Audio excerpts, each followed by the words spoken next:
Hello and welcome along to the latest episode of the Samuel Luckhurst Show from the Manchester Evening News. My name is Joe Smith, and alongside me, as ever, is Samuel Luckhurst. Samuel, good to see you. After flying to New York at the weekend, I can see you've now made it back to Chicago. Was it a relatively smooth trip?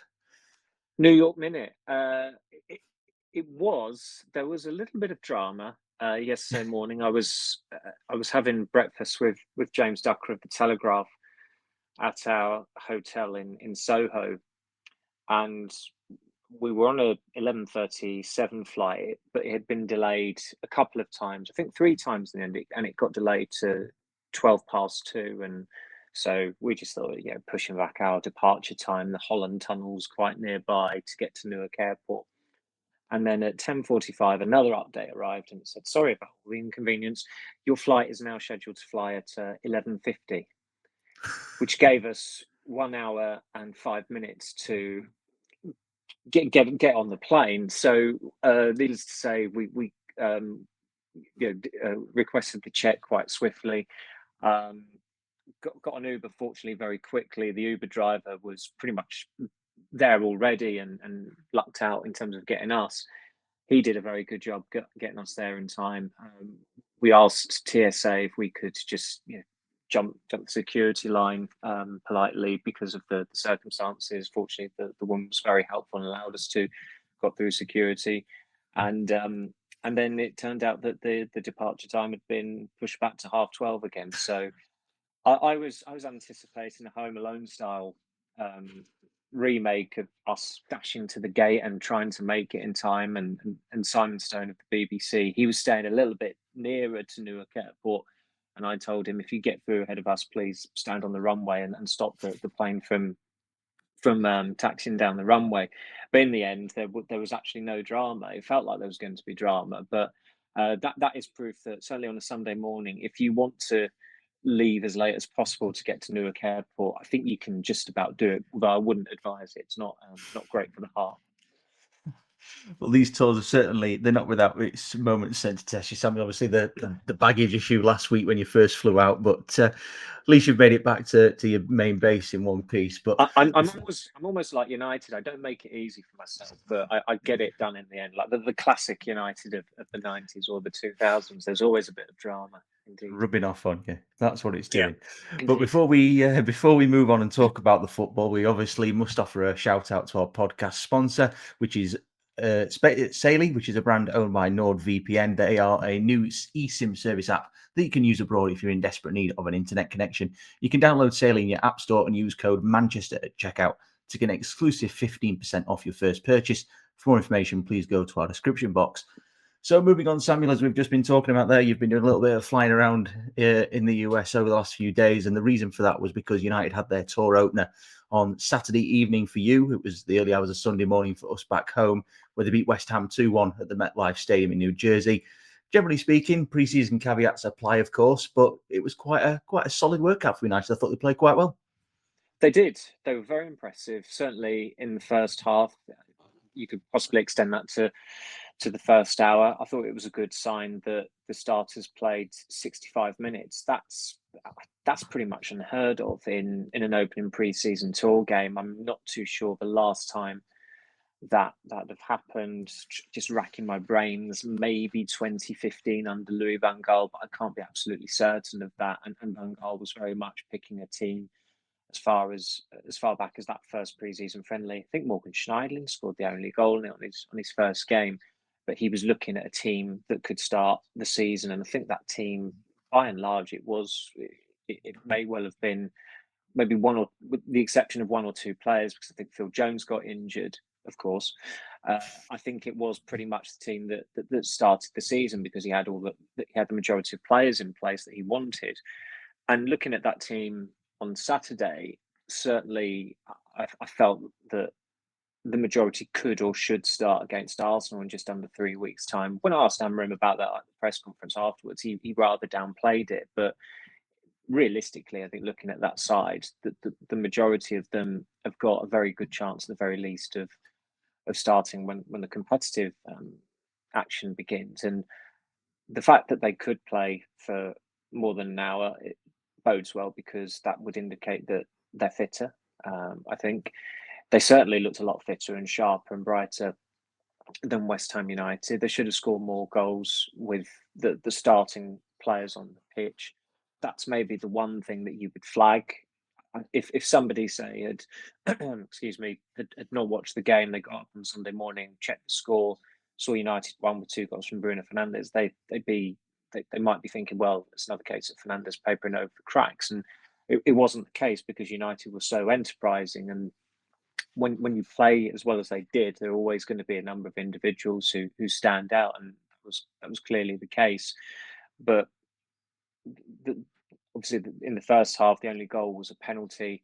Fernandes scored a brilliant goal in the second half. They can't go they can't have another season where he's at the top of the goal scoring charts by a clear distance. They can't just always be leaning on him. And yeah, I think they have got the wherewithal, and they've got a supporting cast there that can certainly ease the burden on him. And they're going to have to do that at some point, because there are only so many times that they can just continue relying on him. And it's interesting as well that after I asked Amrim on Friday, I think it was, about whether Fernandes would go back to midfield, and he said that is possible, but look how important it is when he plays as one of the 2 number 10s. And of course, he played as one of the 2 number 10s with Cunha. They look like they're developing a very good connection and rapport, which isn't a surprise to Portuguese speakers, to attack-minded players.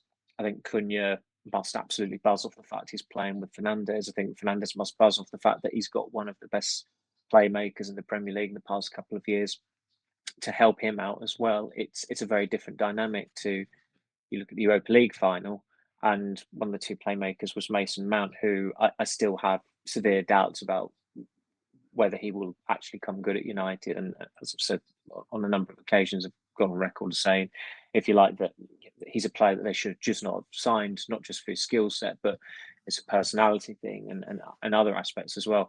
Looking at Cunha, it's very different. There is a very natural confidence about him. He was quite charming when he spoke at the press conference on Friday. He had this very laid back, content air that you notice really in someone who's just become not become a father again, but of course his wife gave birth to their second child quite recently, and there was that blissful air about him as well, which, in terms of a mood of a player, you can't underestimate either, because that's going to be one of the happiest moments of your life. And if you can somewhat selfishly channel that into your performances or your professional life, then that's good as well. That's got to be a positive, and it's certainly a positive for United. And those 2 certainly work very, very well as the playmakers. They were underpinned by 2 very good midfield performances from Manuel Ugarte and Kobbie Mainoo, which I think were probably, in an insignificant game, were more significant, because midfield is an area of concern at United, and they really do need Ugarte and Mainoo to have very, very good seasons. There was good support on the wings. I thought Dorgu was very attack-minded. He's becoming a more attack-minded player. I've said so many times, you can't call them wing-backs. You've got to call them wingers, because that's the ultimate purpose in the team. They're there to service the striker. Højlund had a pretty encouraging first half. It was a pity for him that he didn't score. He had a good opportunity early on, and it was nigh on faultless striker play, apart from the fact that the ball hit the post rather than the back of the net. But the way with which he just burst past Kilman should, people at United, the staff, they should be homing in on that, saying, look, you've got to build on that. That's brilliant centre forward play. Next time you hit it, he'll hit the back of the net. He had another decent opportunity where his conversion was more of a rugby conversion, unfortunately for him, and then he did fade a little bit. But there was positivity in his performance. I thought Yoro is really starting to grow into the United shirt. I thought he was very good in the run in last season. De Ligt was quite solid in the middle of the back 3. Aidan Heaven won the penalty, talking about wanting to be a more attack-minded defender. He didn't exactly cover himself in glory for Jared Bowen's goal, but he's only 18. If you're going to make a mistake like that, make it on a pre-season tour. So it was a wholly positive performance, and fortunately for us, there were a lot of individual positive performances which allow us to kind of like rinse the game really, and there are plenty of subplots and pieces to write on the back of it. Most definitely. I thought it was, as a pre-season friendly, I thought it was quite an entertaining game. I thought there was a really good intensity to it, certainly the first hour or so. I thought United played some nice stuff. They looked quite pleasing on the eye. But of course, caveats apply, is pre-season, as we know. But you mentioned there, Samuel, quite rightly, that Rasmus Højlund he put himself about, he stretched the pitch a couple of times. We spoke last week about, even if he was to score 2 hat-tricks on this tour, there is still an obvious need for a striker. We know that. It's no secret anymore. But like you've just said there, it's a platform for him to build on. United should be encouraging him to make these runs. And his Danish counterpart, Patrick Dogo, as well, had a really good game. I thought the pair of them are among those group of players that really need to benefit from a full pre-season, particularly Højlund after what's happened in the last couple of years. And a year ago, he scored after 9 minutes against Arsenal by bullying Aidan Heaven. It was who's the defender that he shrugged off to score, but then 2 minutes later he goes down with a hamstring injury, and then we don't see him again until mid or late September. And that injury was potentially a sliding doors moment. He just got the number 9. He did score against Arsenal in the otherworldly SoFi Stadium in Los Angeles, but then he was down injured a couple of minutes later. And I don't think you can underestimate the detrimental impact that will have had on his season, because he's still not had a full pre-season with United. But I thought what was also interesting was that there was one lovely little turn by Cunha into space, and he played the ball for Højlund. He overhit it, and Cunha cursed his execution because it was on. And Højlund, of course, he was not. You knew at that point he was not going to vent like he does at Diogo Dalot, because he absolutely appreciated the piece of play by Cunha and the intent to service him, and he applauded him. So a week on from airing an expletive at Dalot, that's another form of progress for Højlund, in that I think when all the main starters are there are players that want to, certainly in Cunha's case, players who want to give him that service. There are also players there who are just not having him and haven't been having him for quite a while. And Fernandez's name has cropped up a couple of times regarding that. And I don't think anybody is wavering on the fact that United need a striker. I think the debate to be had is that clearly, if they do sign a number 9 who's going to be the starting striker, that there is still a case to say that you should keep Højlund over Xerxes, because Højlund is more of a number 9 than Xerxes, and Xerxes seemingly is more of a number 10. And that United have got enough number 10s, and Xerxes didn't cost as much, and there's likely to be a market for him in Italy. But realistically, the way it is going, given that Xerxes has had quite a respectable calendar year and has recovered so well from the substitution against Newcastle last season, and his approval ratings with supporters and how the approval ratings for Højlund have gone in the opposite direction, realistically, the one who would likely make way out of those two is Højlund. But there is still an argument to say, and I did make it, I think, when we were going through the keep and sells back in, would it have been April possibly? And I think I did make the point that I think for the benefit of the squad almost, it's wiser to have Højlund as that backup striker rather than Xerxes, because Højlund actually is a striker. And it would be interesting to see how he would get on occupying that role that he should have been. If they're ever going to buy him, that's the role he should have been. Or it was a backup striker. It was to play the Javier Hernandez role, and then perhaps he could grow into it, and the impacts could get to an extent where he has to start for the team. But there's no point going over what happened 2 years ago. It's well documented, the mistakes that United made in that summer of 2023, and it is still a big ask for Højlund to be a success at United, given the first couple of years that he has had, and also his attachment to Erik ten Hag through the fact that they share the same agent, and that Højlund switched to that agency on the eve of signing for United. So it's still a bit of a mammoth task for him to be a success at United, but his his body language was better in New Jersey, and that's been something that's been quite apparent for a long time. His body language has not always been good. There are a lot of times where he was particularly frustrated with Alejandro Garnacho, and he's not likely to have that problem anymore. So that's something that he's not going to have to worry about. There are a couple of fresh faces there in Cunha and Mbumo, of course, we're yet to see play, and we may see him in Atlanta on Sunday. So he's entitled to feel a little bit more bullish about his situation. But nevertheless, everybody knows that Manchester United want to sign a striker, need to sign a striker, and that striker that they want is not someone to support Rasmus Højlund. It's someone to replace him. Who that is, we still don't know. We'll have to wait and see if indeed one does come in, but one certainly does have to come in. Yeah, absolutely, without a doubt. It's been something we've discussed many times in the last few weeks, that obvious need for a centre forward. But just moving back into midfield side before we move on a little bit away from the game on Saturday night. Kobbie Mainoo, as you mentioned earlier on, played very well alongside Manuel Ugarte. Been a lot of debate about whether he will play as a number 8, maybe as a number 10. As you've just said there, there's a lot of options in those number 10 positions now. But in the opening 2 games, the second half against Leeds, the 65 minutes or so against West Ham, he's looked very effective in that number 8 role. He's got on the ball, he's offered a sense of energy.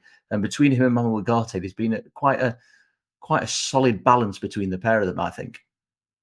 I was really pleased for Mainoo because he needs a pick me up. He needs some confidence after a tricky year. It's not a year that anyone should be worrying about. A young player is always going to have that kind of period in their career where there aren't as many peaks as there were at the start. It's happened to the best of them. And if you're to have a disappointing year like Mainoo did, then you may as well have it when it's particularly bad for the team as well, as selfish as that sounds, because then he's not suffering as much. If United had a good season last season, he'd had the kind of season that he had, then the perception of him would be quite different. But I think a lot more slack is cut his way because, as Ramram quite rightly said, Fernandez aside, because Fernandez is almost a freak in terms of his mentality, his durability, and his consistency by and large. Every player in that team last season really suffered, with a handful of exceptions. Who, I mean, I think I said before, Ahmad could have been Player of the Year if he'd stayed, if he hadn't got injured in February. Harry Maguire had a good season. Nusum Mazraoui had a good season. Beyond those 4 players, you're not looking at anyone and saying they had a good season. There was maybe the occasional player who had a decent campaign, but Mainoo missed, I think, the best part of 4 months through 2 injuries, which is always going to be, particularly for a player who had a 4-month layoff in a couple of years ago after that very, very unfortunate injury he got against Real Madrid in Houston. It's going to have a bearing on your form. And towards the end of last season, he was only starting in games that were reserved for rotational players on the second 11 by and large, because United were prioritising the Europa League, and he wasn't starting Europa League knockout games. The Lyon goal he got, he came on as a substitute. But looking at here and now, there is clearly, you go on the Man United website, you look at the profile, first team profile section. It is striking how few midfielders they have listed there. And one of the midfielders listed is Fernandez, who could play, and I still maintain should play a lot of football in the upcoming season in central midfield. But he has made his name at Manchester United playing as a playmaker, playing in the final third of the pitch. And I think by the time this podcast comes out, the story would have gone live as well. United expect Toby Collier to go out on loan. Now, if Collier's going out on loan, there is a midfielder coming in. It may not. I highly doubt it will be a stellar name. I highly doubt it will be a household name or someone who's going to command a big fee. But you cannot go into a season with Casemiro, Ugarte, Kobbie Mainoo, and Bruno Fernandes as your 4 midfielders. That is a chronic shortage of quantity and quality, and so it is entirely logical have Mainoo starting there now. And I wrote after the Europa League final that Amrin had to compromise on Mainoo and Garnacho. Now, Garnacho you can forget about now because of the way that's gone.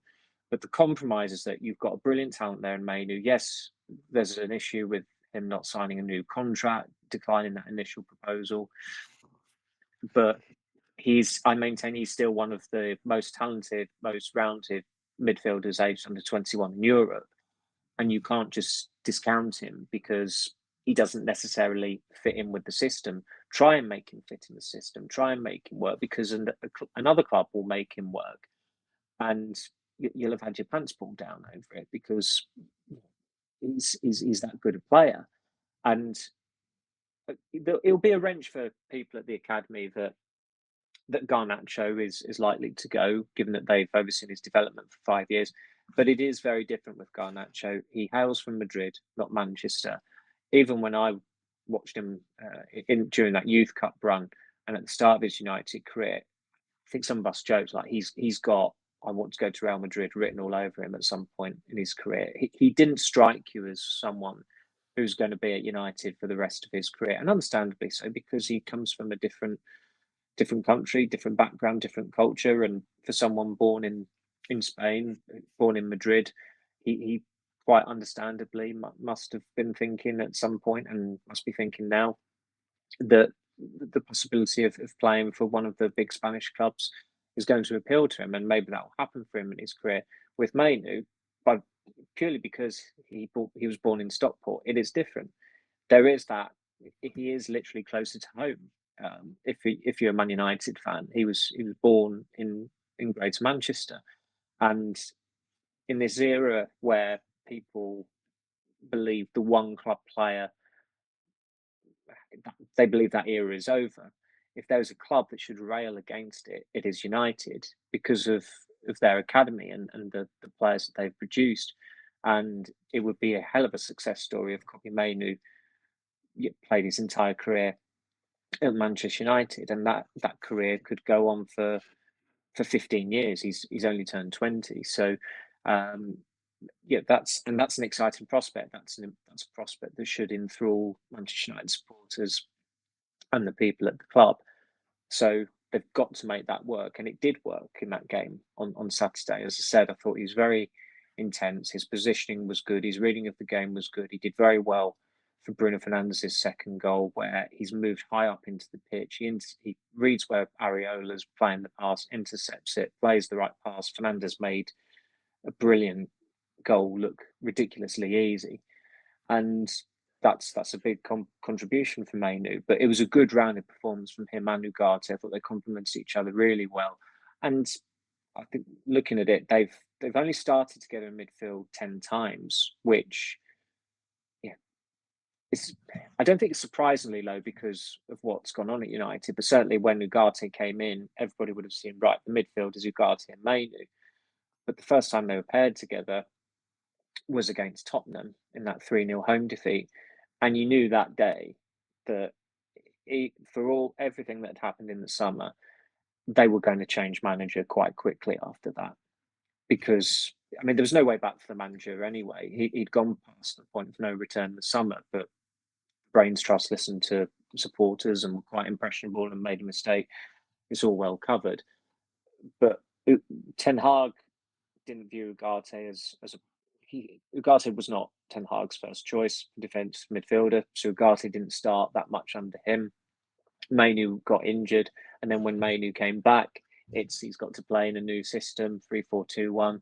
Does that suit him? Does it not suit him? Amrin thought, playing the percentages last season, it was better to lean on Casemiro and Ugarte in midfield, or put Fernandes in midfield at times, and that's why Mainoo was playing catch up, and he never really did catch up because he wasn't starting enough meaningful matches after January. Most certainly, I think he did well.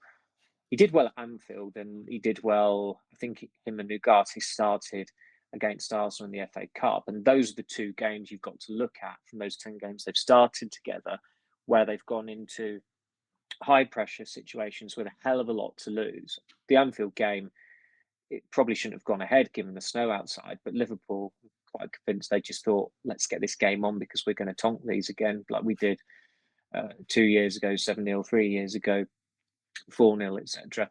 And then United were the better team for up until the first goal, and fully merited their draw, and left feeling somewhat disappointed that they hadn't won, that they played that well.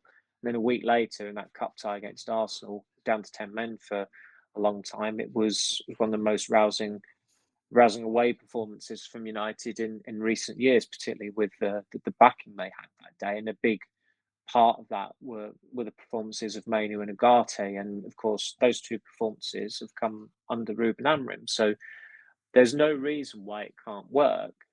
But of course, throughout the course of the season, I still maintain there will be times, quite often, where it would be prudent to play Fernandes there. But with the circumstances of Mbeumo coming in a little bit later to pre-season training, and he's playing catch-up now, that's an opportunity for Kobbie Mainoo to pull ahead, and hopefully for him, state that case to start against Arsenal in just under 3 weeks.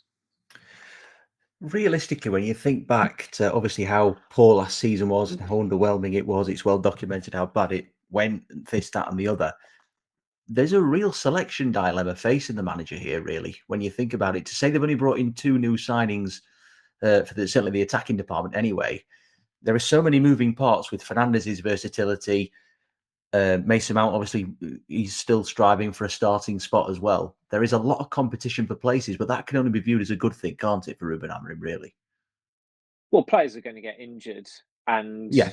you're like, I can't remember, somebody brought the stat up recently, but an unchanged team, I think it might be myself actually, did a piece on it, but I think the crux of the piece was that in a season without European football, United should be targeting a starting 11 that could play quite a number of games. But it was after the season restarted during the pandemic in June, July 2020, and they had such a good start that Solskjaer kept that team. And I think it was punctuated by a cup tie away at Norwich in the quarterfinals. But in the league games, I'm pretty sure he started the same 11 in 5 league matches. And that was the first time that there'd been such a long stretch of an unchanged team in the league since October 2006. And before then, you had to go back to the last time that there were 4 or 5 games where the team was unchanged. I think it was in 1993. And of course, in those seasons, certainly the 92-93 and the 2006-2007 season, United won the title in both of them. And I'd also say they were Ferguson's 2 greatest title triumphs for the significance, for the competition, for the occasion of them. I maintain, like, the breakthrough one in '93 probably always has to be at the top. The best one in terms of coming up against Jose Mourinho's Chelsea juggernaut, I maintain, was 06-07, and he did have a settled team very, very early on in that season. And there's the potential to have that now, where they want a smaller squad because there's no European football, and where there is no European football, there's ample recovery time between games. The players are talking quite optimistically about that. Of course, they'd rather be playing in Europe, and it was quite amusing for Amorim on Friday when he was talking about the bomb squad, and he was saying, I'm happy to receive them if they don't leave. Everyone wants to play in the World Cup next year. The players can fight. That's perfect for me. And he had a little chuckle to himself. Essentially, he's saying to those players, you're screwed if you stay with me, because you're not going to get in your World Cup squad because I'm not going to play you. Obviously, he said the very opposite, but we're able to read between the lines. He doesn't want these players here, and he's challenging them. He's telling them, look, you've got to get your act together here. You've got to get out of here because you're not going to be playing in the States next year. Anthony's back in the Brazil squad. Garnacho would have a very good chance of getting in the Argentina squad. Malacia was in the World Cup squad for the Netherlands in 2022. Sancho, I suppose you can discount because it's been so long since he played for England and he's so feckless. But the other 3, most certainly, they will they will look at the situation, think they've got a decent chance of being in the States next year with their nations.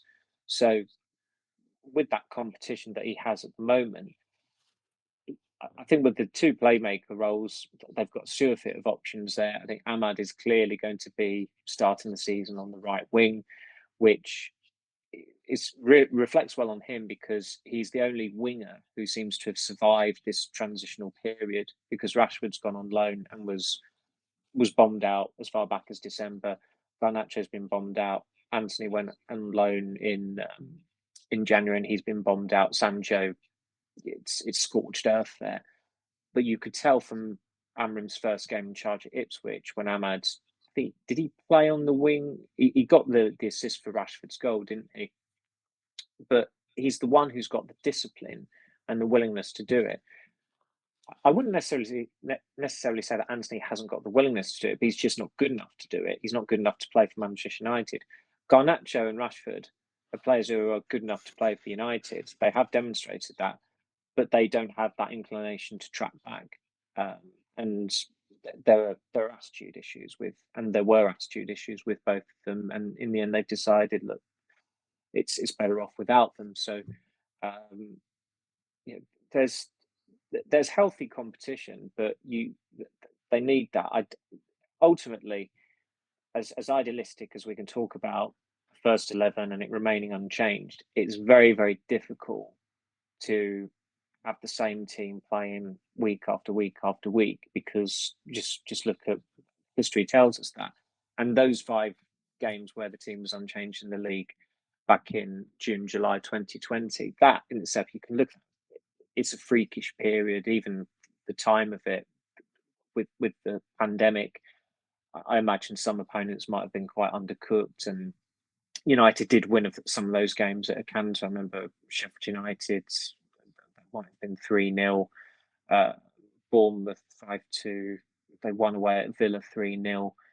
So that they were performing well, and where a crowd wasn't there, it was a different dynamic, and they were like training games where you almost feel there's a bit more confidence there, where you've not got eyeballs in the stands looking at you. And I've always said that in a way it didn't actually reflect well on United, that they adapted so well to playing in games without a crowd. And then of course when the crowds did come back in, they came a cropper so quickly that the manager was gone within 3 months. Yeah, absolutely. It feels like a lifetime ago now, that period of soulless and empty stadiums. It was different, to say the very least. But moving on, Samuel, as we mentioned at the top of the show, you are now back in Chicago after a trip to New York for the opening game of the tour. United playing next on Wednesday night, with Thursday morning for us back here against Bournemouth at Soldier Field in Chicago. What's the plans for United for the next few days? Have you got another open training session to attend? I presume there'll be another pre-match press conference with the Premier League agreement for the summer series? No, I thought there would be, but no, there's some media activity today. There's some media activity tomorrow, but it's not a press conference, which I don't think we're too disappointed about, because the prospect of six press conferences on a pre-season tour would rather feel like overkill. So there are some opportunities in terms of player interviews that we've got coming up. There are some, I think by the time this podcast is out, there'll be some more player chats that have been published online that supporters, readers can read up on. But it's quite low key compared to last week. I mean, we will be out and about. There are I think there's something going on at a Guinness Brewery tavern today that we have to. We don't have to go to, but we will go to, because it's an invite, and it's a Premier League event. But I don't know quite how it works, or which United player will be offering to sample Guinness. But I think for their in their best interests, it best be Guinness Zero rather than the actual black stuff. I've heard it's pretty good nonetheless. I have heard it's very good. But so before we wrap it up, transfers, obviously you've touched on already about the bomb squad. Obviously there's a willingness to try and get them out the door. been nothing in terms of concrete offers coming in so far. In terms of incomings, there's quite a lot of noise today about Benjamin Sesko at RB Leipzig. And I remember you doing a piece back in 2022, I think it was, when United did meet with Sesko's agent to gauge the possibility of a transfer. Is he somebody that you look at now? He's developed a little bit more that you think could be a solution to this goal scoring problem. He's got a relatively, respectable record in Germany, and Christopher Vell, the United recruitment director, knows him quite well. His name was always going to crop up. I think I even predicted it in a piece just over a week ago. It works like clockwork. The longer United go on without signing a striker, and then one is out of the picture completely. In the case of Arsenal's recent signing, Gyökeres, and United were never going to sign him anyway. And so it's right. Who's the attainable striker who fits the bill or could fit the bill? Oh, Benjamin Sesko. And again, I suspect that for a player who's under contract RB Leipzig until 2029, and let's face it, he rejected United 3 years ago, and I'd be inclined to say, screw him. I wouldn't be going for him again now. I don't think. I know this is the classic. What I saw of him at a major tournament, but what I saw of him at the Euros last year, I wasn't massively impressed by him. I know he's clearly got good attributes, and he's making waves. And there was chatter about Arsenal possibly being in for him earlier in the summer, but he's another one who is not proven. And also, as Amrim outlined on Friday, they have been looking at players with Premier League experience. He has not played in the Premier League. The only experience Sesko has of the Premier League is that his agent has been to Old Trafford for the Premier League game. And look, there have been plenty of occasions where United have signed players who've not played in the Premier League and they've been brilliant. The example that springs to mind is Fernandes. But they are making this, it's almost a conscious decision that they are looking at players who have that Premier League now, which is logical in a season where there's no European football. And if you're to sign a striker, it is probably preferable to have one who's got that Premier League nous. But they are going to have to compromise, because the striker who is proven, is a proven goal scorer, has Premier League experience, is a good age, is available at a good fee, they do not exist. That player is not out there. Even if you could, I'm sure some listeners are shouting names at me at the moment, whoever it could be, but if someone's shouting Ollie Watkins' name, I agree, he ticks a lot of boxes. He's a consistent goal scorer in the Premier League. He's a good striker. He's got international pedigree. Would he be an upgrade on Højlund? Yes, he would. He's never actually scored 20 Premier League goals in a season, which I was a little bit surprised by. But of course, he signed for Villa in September 2020.